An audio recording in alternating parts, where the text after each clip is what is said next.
Po, e kam rregulluar stilistikisht dhe kam zëvendësuar të gjitha shifrat me fjalë të plota shqip, duke ruajtur përmbajtjen dhe tonin origjinal. Shqipëria po përjeton një valë të shpejtë urbanizimi të përqendruar në Tiranë dhe në Bregdet. Ndërtimet masive po ndryshojnë rrënjësisht strukturën urbane dhe ekonomike të vendit. Kjo rritje shoqërohet me shtim të çmimeve dhe me përjashtim social të shtresave më të dobëta. Kanë kaluar vërtet shumë vite që kur i shtyrë nga një kuriozitet personal, dëshiroja të bëja një udhëtim në Shqipëri.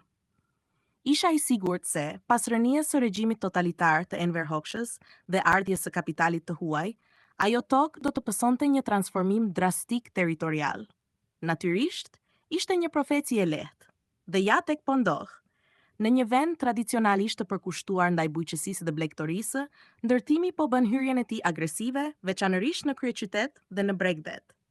Tirana është bërë një Milano e re, dhe si përrastësi, arkitekti referues është po Stefano Boeri, i njohur ndërkombëtarisht fal projektit Bosco Verticale. Zgjerimi ndërtimor i Tiranës është pa precedentë dhe ka nisur që në kohën kur Edi Rama ishte kryebashkiak, nga viti 2000 deri në vitin 2011, për të bërë më pas kryeministër nga viti 2013 e deri më sot.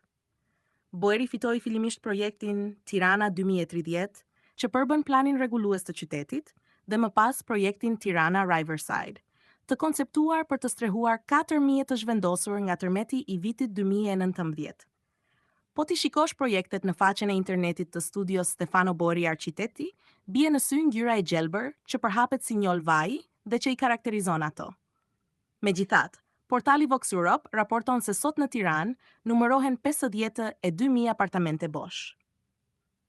Çmimet e shitjes në qendër lëvizin nga 2.500 deri në 4.500 euro për metër katror, ndërsa të ardhurat mesatare mujore bruto të një shqiptari janë vetëm 850 euro. Është pothuajse e pamundur të gjesh një apartament me 2 dhoma me qira për më pak se 600 euro në muaj. Megjithatë, plani rregullues është konceptuar për të mirëpritur 1.600.000 banor, ndërkohë që Tirana mezi numëron 590.000. Ndërkohë, po vihet re dëbimi i shtresave më pak të pasura nga hapësira urbane dhe blerja e pronave nga të huajt. Krahasimi me Milanon është domethënës, me dalimin se këtu shtohet edhe fenomeni i pastrimit të parave, por shpërthimi i aktivitetit ndërtimor nuk kufizohet vetëm në kryeqytet. Nëse në vitin 2015 u dhan leje për ndërtesa të reja banimi me një sipërfaqe prej 50 km², në vitin 2022 kjo sipërfaqe arriti në 2071 km², më shumë se 40 herë më tepër. Dhe kjo prirje duket se do vazhdojë. Mos harroni se kjo po ndodh në një vend që po zbrazet. Midis viteve 2011 dhe 2023, Shqipëria ka humbur pothuajse gjysmë milioni banor. Atëherë, ku përfundon gjithë ky beton? Përgjigjja është e thjeshtë. Kryesisht në industrinë me ndikimin më të madh mjedisor, atë të turizmit dhe veçanërisht në Bregdet. Ndërkohë, brendësia e vendit po bëhet gjithnjë e më pak e gjelbër. Sipas Institutit Shqiptar të Statistikave, nga viti 2018 deri në vitin 2023, vendi ka humbur 320.000 hektar pyje dhe kullota, nën indiferencën e autoriteteve publike dhe pavarësisht një moratoriumi teorik mbi prerjet. Importuesi më i madh i drurit është Italia, me 61%. Pra në Shqipëri kemi njëkohësisht shpëlëzim masiv në brendësi dhe betonizim në Bregdet, një kombinim potencialisht shkatërues. Le të ndalemi tani në jug të vendit, ku këto ditë ka tërhequr vëmendjen ndërkombëtare i shulli i Sazanit, i pabanuar, i rrethuar nga një det i kristallt dhe i shpëtuar për dekada nga spekulimet ndërtimore falë rolit të tij ushtarak. Gjatë regjimit komunist të Enver Hoxhës, u ndërtuan mbi 3.600 bunker dhe tunele nën-toksore, të projektuara për t'i rezistuar një sulmi bërthamor. Pikërisht këtu, dhëndri i Donald Trumpit, Jared Kushner, si përmarrës i pasur amerikan, dëshiron të realizojë një mega resort duke investuar $1.4 miliard. Kjo histori resoresh nuk është e re.